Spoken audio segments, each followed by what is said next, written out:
Hi, this is a tutorial to show you how to make worksheets using PowerPoint. You can make worksheets or handouts or anything that's customizable that you prefer. I like to use this to make my own worksheets because then I can differentiate and make sentence frames and stuff like that. So what I normally do is you first have to open up PowerPoint down here at the bottom. And when you open it up, it'll ask you if you want to create a new one. I always create a new slide. I'm going to open it up so it's bigger. And I don't ever really use the template that they give me. I always start out with a blank one just so it's fresh and new. And what you have to do is go to design, and then over here on the right hand side under slide size, you want to create page setup. And this is going to allow you to change the size of your PowerPoint presentation to the size of an actual piece of paper. So I always do 8.5 by 11, and then click OK and scale up. And then it makes it like that. If you want it horizontal, then you can obviously go back to page setup, make this 11 inches and make this one 8.5. And click OK, scale up, and it could look like that instead. I'm going to go ahead and go back though and go back to 8.5, 11.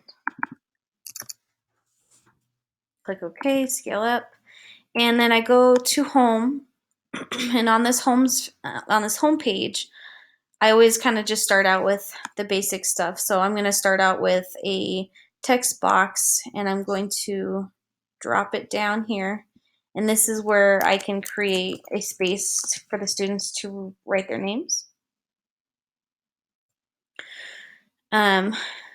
So I don't know if you saw what I did here.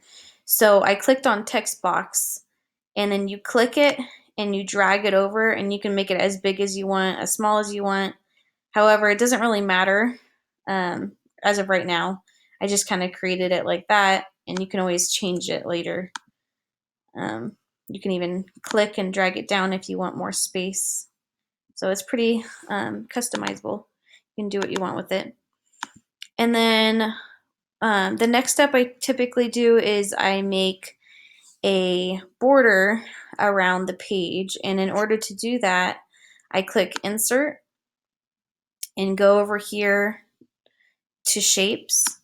Click on Shapes.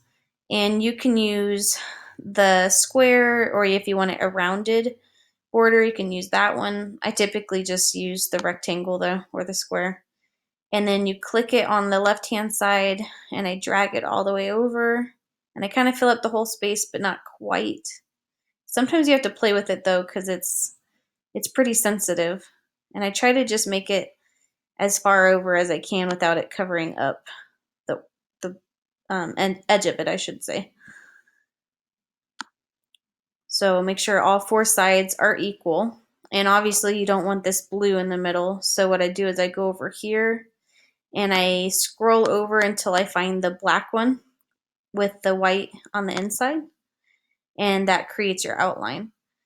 And what you can do from here too is if you just don't want this black line, you can go to Shape Outline, click on it, and then you can go to Weight. You can make the line thicker, like 6 points, or you can make it as thin as you want, as in a fourth of a point. I kind of stick between these, between 1 and 3. If you want to make it thicker like that, you can. It looks nice. And even sometimes what I do is I kind of like to decorate it with the lines, and you could see what works for you. You could do little dots. You could do just dashes like that. Or what I normally do is just do it like this. It kind of looks cute.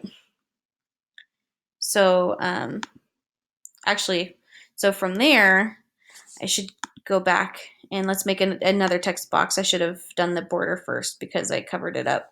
So I made another text box. I'm going to redo the name. Sorry about that.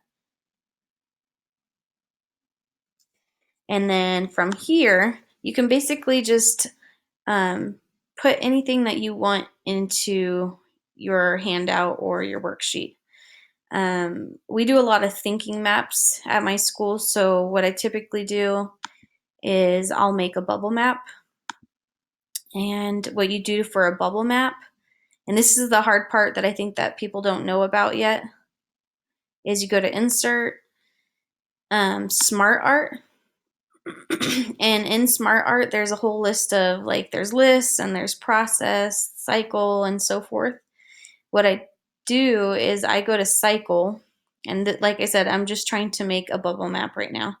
So what I go to cycle, and I'll go over here just because this is the one that looks like a bubble map to me. And I can expand it as big as I want to. And then that way it basically just makes it so that all the circles are the same size. And that's wonderful, because when I used to try to make this on my own, I didn't know about this part. So I would just, like, I don't know, it'd take forever just trying to make all the circles the same size. But when I found this, I was really excited. So obviously, I don't want blue, because when you print that out, it's not going to look very good. So I just click on this color. It says change colors, the color wheel under Smart Design. And I just want the dark one outline with the black on as the lines and the white on the inside.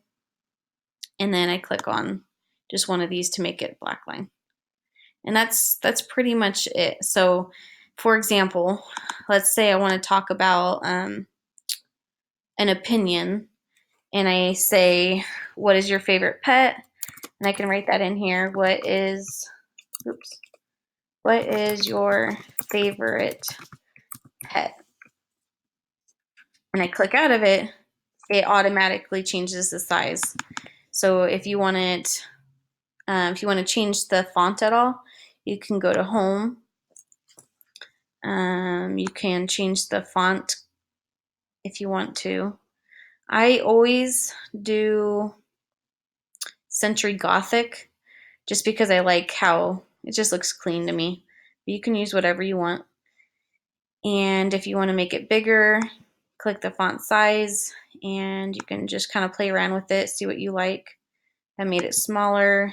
That's a little too small for me, so I'm going to go to 20. That kind of looks like what it was. I'll try 32. See, that's too big. Let's go back down to, let's go to 24. And that still looks kind of big to me, or a little too big, so I'm going to expand it.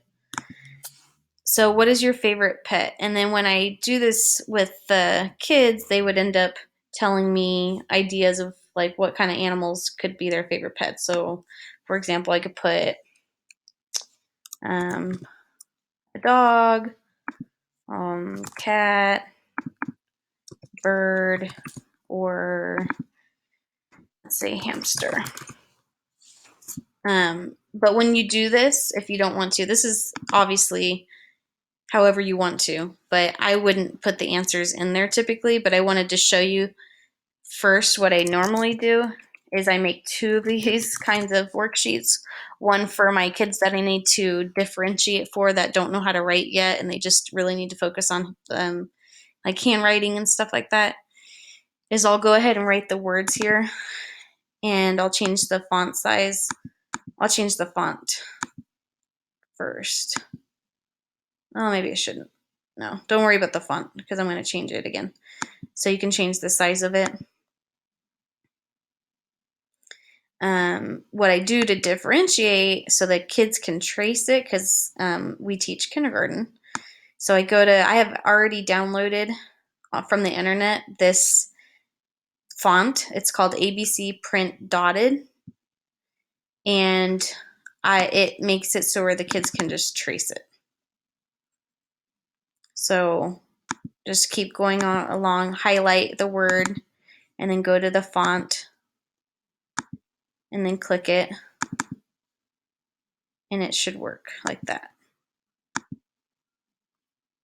You can even do the title if you wanted to. Sometimes I do that depending on how much time I know that my kids have to complete the assignment.